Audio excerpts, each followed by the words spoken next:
Bonjour à tous, je suis Nicolas Caron et vous écoutez la version audio du blog Lève-toi et vends que je diffuse sur mon site nicolascaron.fr.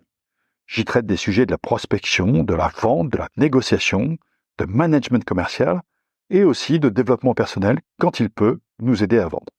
Je vous souhaite une bonne écoute et la plus belle réussite commerciale possible. Aujourd'hui, un article de développement personnel. Son titre : Engagement professionnel, avez-vous vraiment besoin d'un Chief Happiness Officer ? Depuis que l'Institut Gallup réalise sa célèbre étude, la thématique de l'engagement professionnel des salariés est une forme de marronnier.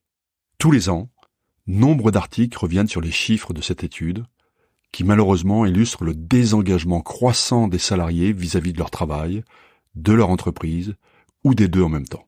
Et c'est vrai qu'il y a de quoi dire, comme en témoigne la dernière édition, qui évalue à 14% en Europe la proportion des salariés dits engagés. L'engagement professionnel, est-ce une question de management ? Même si j'ai tendance à me méfier des études publiées par des organismes qui vendent leurs services pour régler les problèmes qu'ils soulignent, il faut bien admettre que le sujet de l'engagement, ou plutôt du désengagement, est aussi difficile à appréhender qu'alarmant. D'ailleurs, une foule d'experts en management prodigue année après année, pour ne pas dire de façon continue, une multitude de conseils pour transformer comme par magie des salariés désengagés en salariés engagés. Et c'est ainsi que fleurissent les recommandations faites aux dirigeants et aux managers de proximité pour améliorer le bien-être de leurs collaborateurs afin de les séduire et de les retenir. Voici en quelques mots les principales recommandations que tout manager digne de ce nom devrait maintenant intégrer dans sa feuille d'objectifs afin de préserver l'engagement professionnel de ses salariés. Respect absolu de l'équilibre vie professionnelle-vie perso. Déclinaison au sein de chaque équipe des accords sur la QVT. Mise en place de la semaine de 4 jours et ou d'une large proportion de télétravail. Écoute attentive et prise en compte des émotions de ses collaborateurs. Donner du sens et pratiquer l'empathie pour lutter contre le quiet quitting. Exercice quotidien du care management. Ce terme importé du monde médical et qui entre petit à petit dans le monde de l'entreprise signe sans doute que les salariés doivent être considérés comme des patients sujets potentiels à de graves crises existentielles. Si vous trouvez mes propos légèrement sarcastiques, vous n'avez sans doute pas complètement tort. Bien sûr, je suis comme tout le monde et je pense que l'entreprise doit permettre à chacun de s'épanouir. En revanche, je ne pense pas que ce soit en transformant les managers en assistants de vie que nous retrouverons un niveau d'engagement professionnel supérieur de la part des collaborateurs dans les entreprises. Je pense même le contraire. Il y a un adage en négociation qui dit « Ce n'est pas à force de donner des steaks à un tigre qu'on le rend végétarien ». Eh bien, il me semble que ce n'est pas en donnant des baby-food, des salles de sieste et plus de jours de congé à un collaborateur désengagé qu'on le rendra plus engagé. D'ailleurs, peut-on vraiment engager ses salariés ? Peut-on vraiment lutter avec des Chief Happiness Officers contre l'avalanche de publications qui dépeignent quotidiennement le salariat comme un quasi-esclavage, les patrons comme des bandits de grand chemin, et les salariés comme les victimes d'un système qui les broie, qui met en danger leur santé. Il y a, malheureusement, un très important narratif négatif qui se propage autour de l'entreprise et qui explique en grande partie, à mon humble avis, les résultats présentés par Gallup. Alors même si je suis d'accord pour dire que ce qui améliore la qualité de vie professionnelle est forcément positif, je ne pense pas que le commun des managers puisse influer fortement sur l'engagement professionnel d'un collaborateur, l'enthousiasme et la motivation vis-à-vis de son travail. Je ne suis pas sûr qu'on déclenche aussi facilement des décisions profondes pour progresser, ni la volonté de toujours faire de son mieux. L'engagement professionnel, une décision éminemment personnelle. Je suis vraiment désolé d'insister sur ce point, parce que j'aimerais croire le contraire, mais je ne pense pas qu'engager, dans le sens engager des salariés, soit un verbe transitif. Tout comme motiver d'ailleurs. On peut aider, on peut stimuler, on peut peut-être pousser à l'action, mais est-ce qu'on peut vraiment motiver quelqu'un qui ne l'est pas ? Ça me paraît difficile. Très difficile. Les grands auteurs sur le sujet de la motivation rappellent que la motivation intrinsèque est quand même beaucoup plus décisive que la motivation extrinsèque. En clair, les stimuli externes peuvent booster temporairement, mais jamais autant qu'une motivation interne, profonde, personnelle.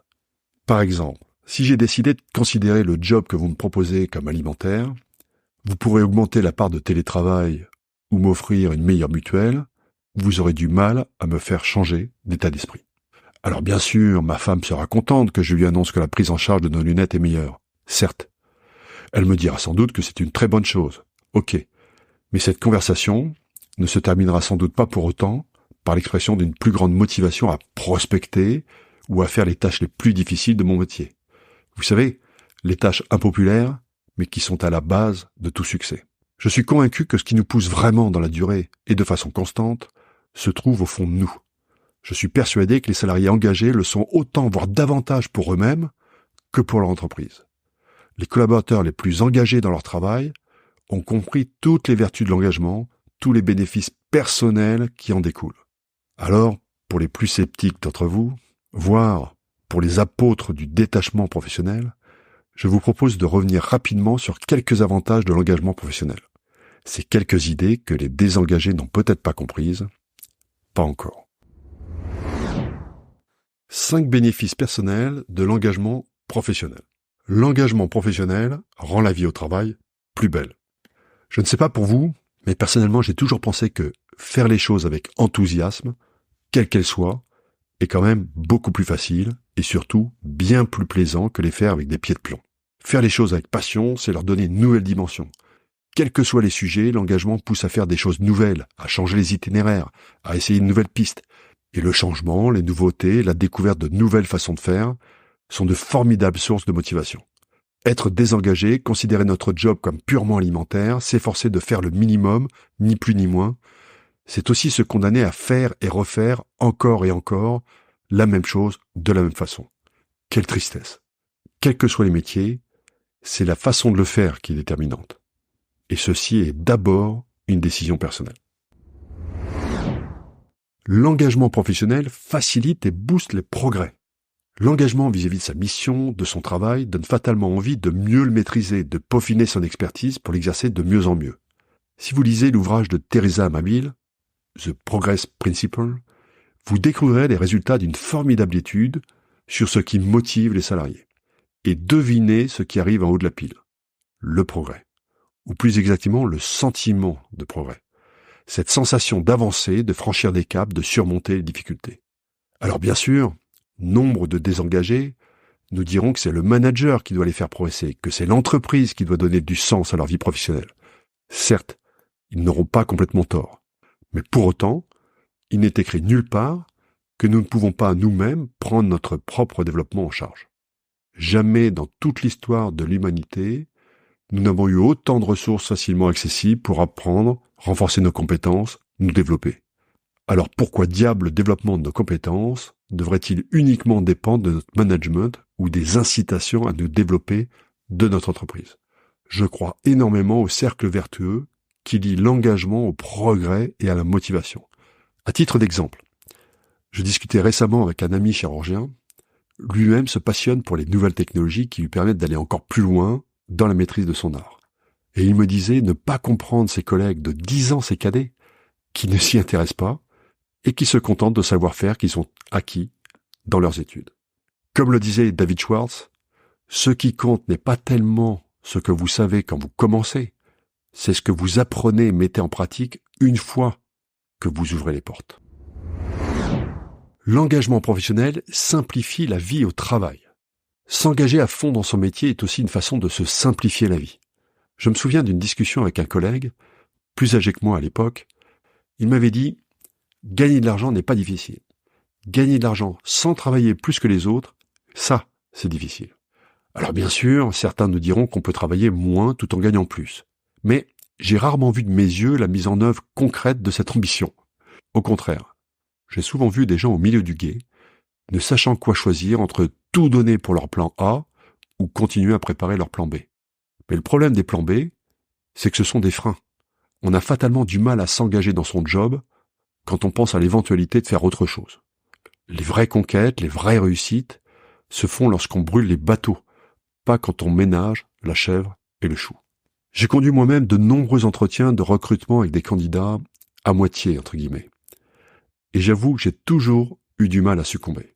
C'est sans doute très mal, mais même si je peux tout à fait comprendre que des gens aient d'autres passions dans la vie que leur métier, quand je leur propose un emploi, ce n'est pas pour les avoir à moitié engagés.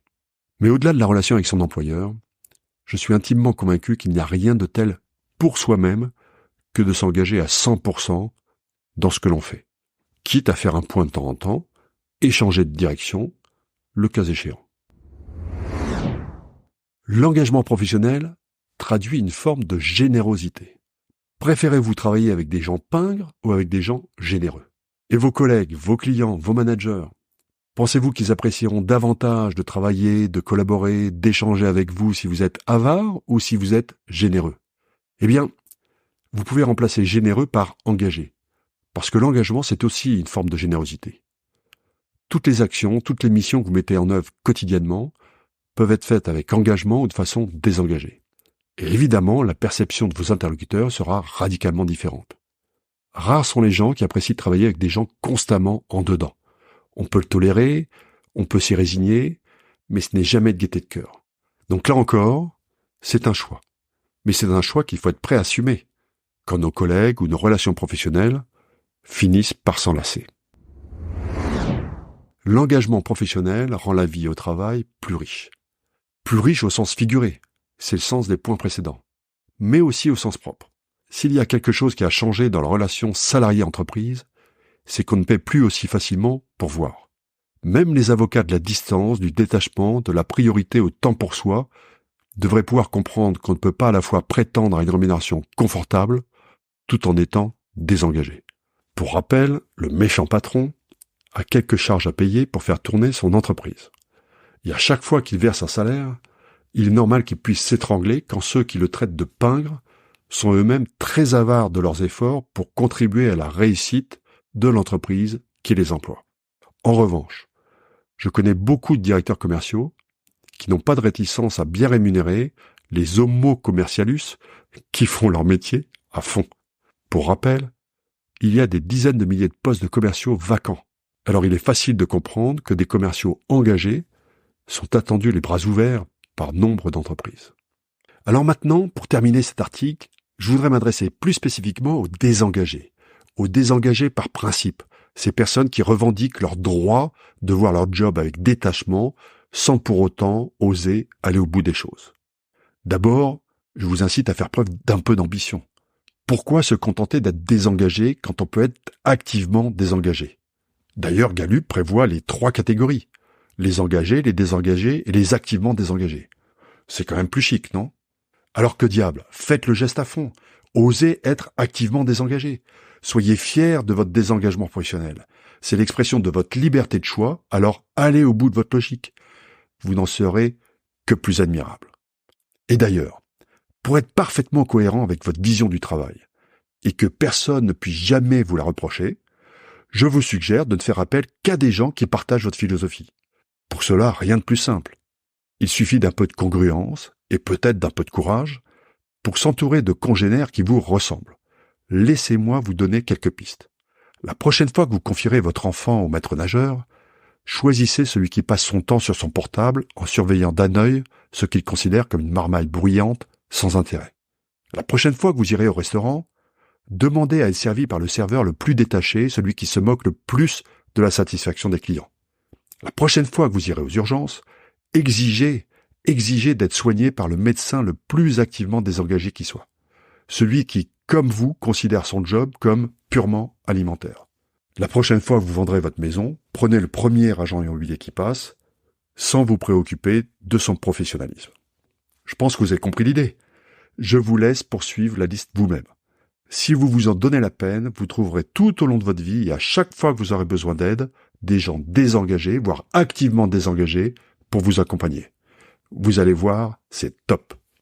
Pour les autres, pour ceux qui ont choisi de s'engager à 100%, eh bien je vous suggère vous aussi d'être cohérent avec ce qui fait la beauté d'une carrière professionnelle, en pensant au grand Arthur H qui disait « Quoi que tu fasses, fais-le à fond ou renonce-y ». Et voilà, c'est tout pour aujourd'hui. Si vous voulez en savoir plus sur mes livres ou sur mes conférences, rendez-vous sur nicolascaron.fr. D'ici là, Bon business à tous.